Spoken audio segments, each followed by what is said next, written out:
Hello friends. आज हम एक वेरी यूजफुल डिवाइस के बारे में बात करने वाले हैं, मल्टीमीटर। क्या आप जानते हो, मल्टीमीटर से हम सिर्फ वोल्टेज या करंट ही नहीं बल्कि और भी बहुत कुछ मेजर कर सकते हैं।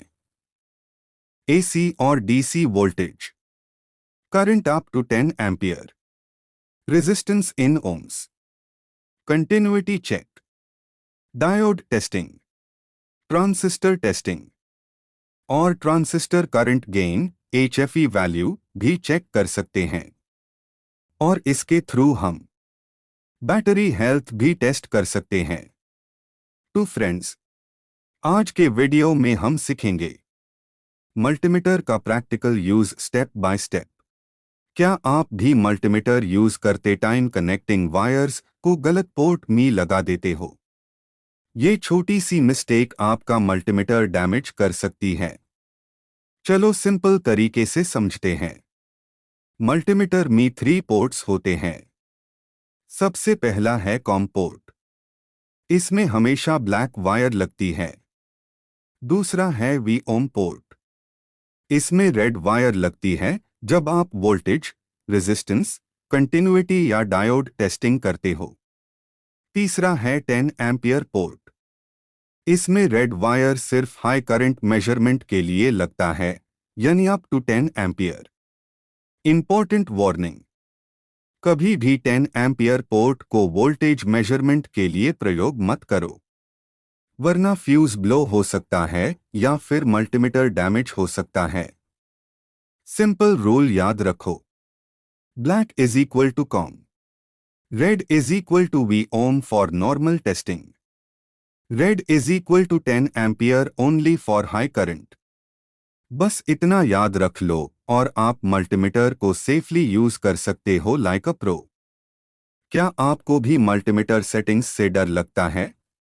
आज मल्टीमीटर पर डीसी वोल्टेज मेजर करना सीखते हैं। सबसे पहले डायल को इस बी के ऊपर स्ट्रेट और डैश्ड लाइन वाले सेक्शन पर सेट करें। सबसे नीचे है 200 एम यानी 200 मिलीवोल्ट्स। ये सेटिंग बहुत छोटे सेंसर सिग्नल्स और डेलिकेट माइक्रोइलेक्ट्रॉनिक्स को टेस्ट करने के लिए है। इसके बाद आते हैं 220 और 200 वोल्ट्स। रूल सिंपल है, जो वोल्टेज टेस्ट करनी है, डायल को हमेशा उससे एक स्टेप बड़ी वैल्यू पर रखो। अगर 1.5 वोल्ट की AA बैटरी चेक करना है तो 2V पर रखें और 9 वोल्ट या 12 वोल्ट कार बैटरी के लिए 20V चूज करें। और बड़ी पावर सप्लाईज के लिए इसको सीधा 600 वोल्ट्स पर सेट करें। सेफ्टी टिप, अगर आपको वोल्टेज का बिल्कुल अंदाजा नहीं है तो हमेशा सेफ रहने के लिए 600V से स्टार्ट करें और फिर नीचे आइए। मल्टीमीटर को सेफ रखने का यही सही तरीका है। आप कौन सा मॉडल यूज कर रहे हैं? कमेंट्स में बताएं। क्या आप घर के बोर्ड में AC वोल्टेज चेक करने से डरती है? आज सीखते हैं मल्टीमीटर से AC वोल्टेज चेक करने का बिल्कुल सेफ और सही तरीका। सबसे पहले सेफ्टी का ध्यान रखें। मल्टीमीटर की ब्लैक लीड को कॉम जैक में लगाएं और रेड लीड को वी यानी वोल्टेज वाले जैक में लगाएं। चेक कर लें कि लीड्स कहीं से कटफटी ना हो। अब डायल पर कैपिटल V के साथ बनी वेव सिंबल सेक्शन को देखें। ये आपका AC वोल्टेज जोन है। हमारे घरों में 220 से 240 वोल्ट तक AC सप्लाई आती है। इसलिए डायल को हमेशा एक स्टेप बड़ी वैल्यू यानी 600 वोल्ट्स AC पर सेट करें। गलती से भी इसे छोटी सेटिंग पर ना रखें, नहीं तो मीटर फट सकता है। अब स्विच बोर्ड का स्विच ऑफ रखें। दोनों प्रोब्स को सॉकेट के होल्स में ध्यान से डालें। AC करंट में पॉजिटिव नेगेटिव नहीं होता, इसलिए आप कोई भी प्रोब किसी भी होल में डाल सकते हैं। अपने हाथों को प्रोब्स के सिर्फ प्लास्टिक ग्रिप पर ही रखें, आगे मेटल पार्ट को बिल्कुल टच ना करें। अब स्विच ऑन करें। आपकी स्क्रीन पर 220 से 230 वोल्ट्स के बीच सेफ रीडिंग दिखाई देगी। मल्टीमीटर को सेफ रखने का यही सही तरीका है। क्या आपका सर्किट करंट को उल्टा बहने से नहीं रोक पा रहा? आज सीखते हैं मल्टीमीटर से एक डायोड को टेस्ट करने का बिल्कुल सही तरीका। सबसे पहले लीड्स चेक करें। ब्लैक प्रोब को कॉम जैक में डालें और रेड प्रोब को वीओम वाले जैक में ही रहने दें। अब डायल पर एरो के आगे एक वर्टिकल लाइन वाले सिंबल को देखें। ये आपका डायोड टेस्ट जोन है। डायल को सीधा इस सिंबल पर सेट करें। ध्यान से देखिए, डायोड में दो साइड्स होती है। एक साइड पर सिल्वर या वाइट कलर की पट्टी यानी रिंग बनी होती है, वो कैथोड यानी नेगेटिव कहते हैं। दूसरी साइड एनोड यानी पॉजिटिव होती है। सबसे पहले हम करेंगे forward bias test. Red probe को डायोड के पॉजिटिव साइड लगाएं और ब्लैक प्रोब को सिल्वर पट्टी वाले नेगेटिव साइड पर टच करें। अगर डायोड सही है तो स्क्रीन पर 0.5 से 0.7 वोल्ट्स के बीच रीडिंग दिखाई देगी। ये डायोड का वोल्टेज ड्रॉप है। अब प्रोब्स को उल्टा करके रिवर्स बायस चेक करें, यानी रेड प्रोब को सिल्वर पट्टी पर और ब्लैक प्रोब को दूसरी साइड लगाएं। अब स्क्रीन पर सिर्फ 1 या OL लिखा आना चाहिए। इसका मतलब है कि डायोड रिवर्स डायरेक्शन में करंट रोक रहा है। अगर दोनों तरफ रीडिंग आए या मीटर बीप करे तो आपका डायोड शॉर्ट है और खराब हो चुका है। मल्टीमीटर को उसे करने का यही सही तरीका है। क्या आपको ट्रांजिस्टर्स चेक करने में कंफ्यूजन होती है? आज सीखते हैं पिंस को पहचानना और मल्टीमीटर से HFE ट्रांजिस्टर गेन और जंक्शन टेस्ट करने का एब्सोल्यूट सही तरीका। सबसे पहले ट्रांजिस्टर की पिंस को ध्यान से देखें। अगर आप स्टैंडर्ड ट्रांजिस्टर यूज कर रहे हैं तो इसकी एक साइड फ्लैट होती है और दूसरी साइड राउंडेड यानी गोल होती है। ट्रांजिस्टर के फ्लैट हिस्से को अपनी तरफ सामने रखें। अब लेफ्ट से राइट पिंस को गिनें। ज्यादातर कॉमन ट्रांजिस्टर्स में पहली पिन एमिटर, दूसरी पिन बेस और तीसरी पिन कलेक्टर होती है, यानी शॉर्ट में E, B और C। अब मल्टीमीटर पर पहला टेस्ट करते हैं। अपने नॉब को HFE पोजीशन पर सेट करें। सही पिंस के मुताबिक IC सर्कुलर सॉकेट के NPN या PNP स्लॉट्स में डालें। अगर ट्रांजिस्टर सही है तो स्क्रीन पर एक न्यूमेरिक वैल्यू दिखाई देगी, जैसे 200 या 300। लेकिन अगर स्क्रीन पर 0 दिखे तो इसका मतलब ये खराब हो सकता है। इसको पक्का कंफर्म करने के लिए हम करेंगे दूसरा टेस्ट यानी इंटरनल जंक्शन टेस्टिंग। अपने मल्टीमीटर के नॉब को डायोड सिंबल पर सेट करें।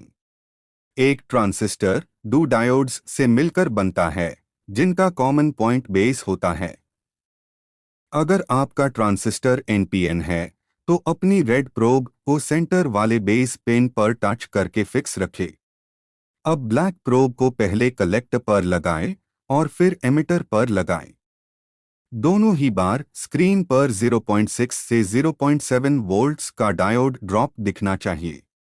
अगर प्रोब्स को उल्टा करने पर भी वैल्यू आए या मीटर बीप करे तो इसका मतलब ट्रांजिस्टर के इंटरनल जंक्शंस शॉर्ट हो चुके हैं और ये खराब है। मल्टीमीटर से कॉम्प्लेक्स कंपोनेंट्स टेस्ट करने का यही सही तरीका है। क्या आपका सर्किट या कॉपर वायर अंदर से कहीं से टूटा हुआ है? आज सीखते हैं मल्टीमीटर से कंटिन्यूटी यानी बीप टेस्ट करने का सबसे फास्ट और मजेदार तरीका। सबसे पहले लीड्स लगाएं। ब्लैक प्रोब को कॉम जैक में डालें और रेड प्रोब को वीओम वाले जैक में ही लगा रहने दें। अब डायल पर साउंड वेव या साउंड स्पीकर वाले सिंबल को देखें। ये आपका कंटिन्यूटी जोन है। डायल को घुमाकर सीधा इस स्पीकर सिंबल पर सेट करें। टेस्ट शुरू करने से पहले दोनों प्रोब्स के मेटल पॉइंट्स को आपस में टच करके चेक करें। अगर मीटर से बीप की आवाज आती है तो इसका मतलब आपका मल्टीमीटर बिल्कुल सही काम कर रहा है। अब सबसे जरूरी बात, जिस वायर या ट्रैक को आप चेक कर रहे हैं उसकी पावर सप्लाई को हमेशा ऑफ रखें। लाइव सर्किट में कंटिन्यूटी चेक करने से मीटर तुरंत खराब हो सकता है। अब वायर के एक एंड पर रेड प्रोब और दूसरे एंड पर ब्लैक प्रोब लगाएं। अगर वायर अंदर से बिल्कुल सही है और कहीं से ब्रेक नहीं है तो मीटर से एक लाउड बीप साउंड आएगी और स्क्रीन पर 0 के पास वैल्यू दिखेगी। इसका मतलब है रास्ता क्लियर है और रेजिस्टेंस 0 है। लेकिन अगर मीटर बिल्कुल साइलेंट रहे और स्क्रीन पर सिर्फ 1 या OL लिखा आए तो समझ जाए कि वायर अंदर से टूट चुका है, यानी सर्किट ओपन है। मल्टीमीटर से सर्किट्स ट्रबल शूट करने का यही सही तरीका है। क्या आपको पता है किसी भी कंपोनेंट का रेजिस्टेंस यानी रुकावट कैसे चेक करते हैं? आज सीखते हैं। मल्टीमीटर से रेजिस्टेंस मेजर करने का सबसे आसान तरीका। सबसे पहले लीड्स को सही जगह लगाएं। ब्लैक प्रोब को कॉम जैक में और रेड प्रोब को वीओम यानी ओमेगा सिंबल वाले जैक में डालें। अब डायल पर ओमेगा सिंबल यानी रेजिस्टेंस वाले सेक्शन को देखें। ये आपका रेजिस्टेंस जोन है। मल्टीमीटर में ये 200 ओम्स से लेकर 2 मेगा ओम्स तक होता है। अगर आपको रेजिस्टर की वैल्यू पहले से पता है तो डायल को उससे एक स्टेप बड़ी वैल्यू पर सेट करें। अगर अंदाजा नहीं है तो सबसे छोटी रेंज यानी 200 ओम्स से शुरू करें। अब आती है सबसे जरूरी बात। किसी भी सर्किट या कंपोनेंट का रेजिस्टेंस चेक करते वक्त पावर सप्लाई को हमेशा ऑफ रखें। लाइव सर्किट में टेस्ट करने से गलत रीडिंग आएगी और मीटर डैमेज हो सकता है। दोनों प्रोब्स को रेजिस्टर के दोनों एंड्स पर टच करें। रेजिस्टर में कोई पॉजिटिव नेगेटिव नहीं होता, इसलिए लीड्स को किसी भी साइड लगाया जा सकता है। अगर स्क्रीन पर सिर्फ 1 या OL लिखा आए इसका मतलब है कि आपकी सिलेक्टेड रेंज छोटी है। अब डायल को एक स्टेप आगे बढ़ाएं जब तक स्क्रीन पर सही वैल्यू ना दिखने लगे। मल्टीमीटर को सेफ रखने का यही सही तरीका है। अगला वीडियो आपको किस सेटिंग पर चाहिए? कमेंट्स में बताएं। Ask anything.